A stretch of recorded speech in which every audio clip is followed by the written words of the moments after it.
When we talk about the death of the dollar, we usually talk about government debt. We talk about it like it's a math problem. For the average person, the death of the dollar isn't a math problem. It is a survival scenario.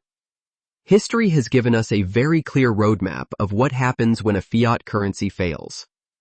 We have seen it in Germany in the 1920s, in Zimbabwe in the 2000s, in Venezuela and in Argentina.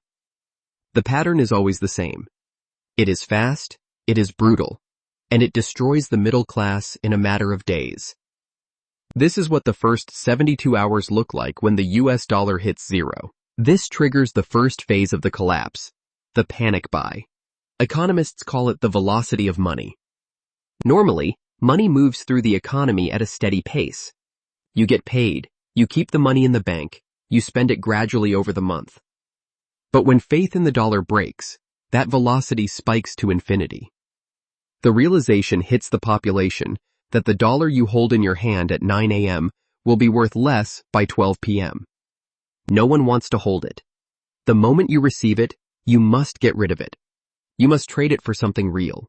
Food, fuel, tools, anything that holds value. People rush to refill prescriptions, clearing out the stock of insulin, heart medication, and antibiotics.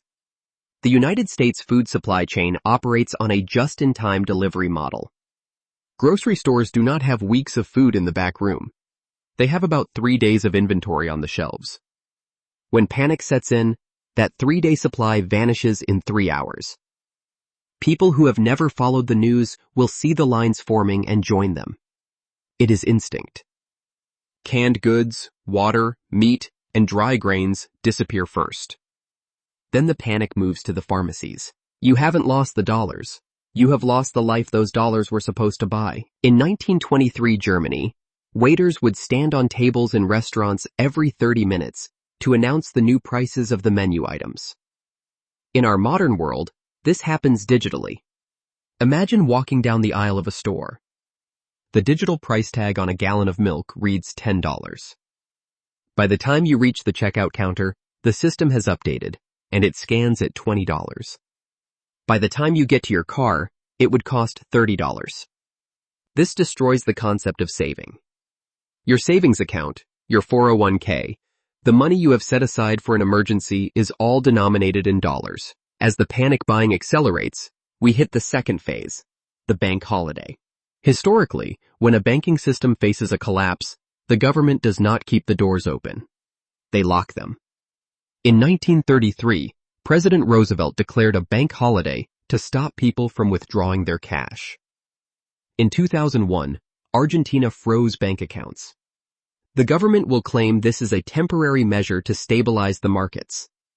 What it means is that your liquid assets are frozen. You are now living in a cash-only economy, but only with the cash you physically have in your pocket or your house. This creates an immediate crisis of liquidity. Even if you have $1 million in the bank, if you cannot access it, you are broke. The credit card networks Visa and MasterCard use would likely stop processing transactions because the volatility of the dollar makes credit impossible to calculate. Gas pumps, which rely on satellite internet and credit authorization, shut off. This brings us to the third phase, the supply chain freeze. Truck drivers are the lifeblood of the American economy. If they cannot buy diesel fuel because the credit systems are down, they do not drive. When the trucks stop, cities will die. Modern cities are artificial environments. They cannot support their populations without a constant river of trucks bringing in food, fuel, and medical supplies. Within 48 hours of the trucks stopping, the fuel stations are dry. Without fuel, the secondary systems begin to fail. Emergency vehicles will begin to ration their gasoline. The blackout follows soon after. Power plants run on coal or natural gas, which must be delivered constantly. If the supply chain is broken, the grid becomes unstable. Rolling blackouts begin. By hour 72, society has split. On one side, you have the barter economy. This emerges almost instantly. People trade tangible goods. A bottle of alcohol, a box of ammunition, a silver coin. These become the new currency. Silver and gold, which have been money for 5,000 years, return to their throne. Those who hold them can buy food. Those who hold paper dollars cannot. On the other side, you have the desperate. The breakdown of the dollar leads to the breakdown of law and order. The social contract is fragile, and it is held together by the belief that the system works. When the dollar dies, the belief dies with it. The government's response to this domestic nightmare will be draconian. History tells us that to stop hyperinflation, governments usually issue a new currency. They will knock the zeros off the old dollar.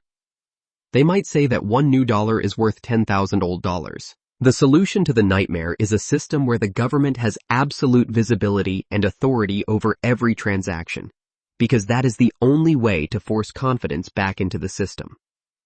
Most likely, the government will introduce a central bank digital currency. They might offer to deposit emergency credits directly onto your smartphone to allow you to buy food, bypassing the broken banking system. People will accept it. When you are starving, you do not argue about privacy or decentralized finance. You take the digital credits so you can feed your family. And that is the final tragedy of the death of the dollar. It is not just the loss of wealth. It is the loss of freedom. The dollar dies, but the control survives. In fact, it becomes stronger. Thanks for watching. If you found this valuable, smash that like button, subscribe for more content like this, and hit the bell so YouTube actually shows you my next video.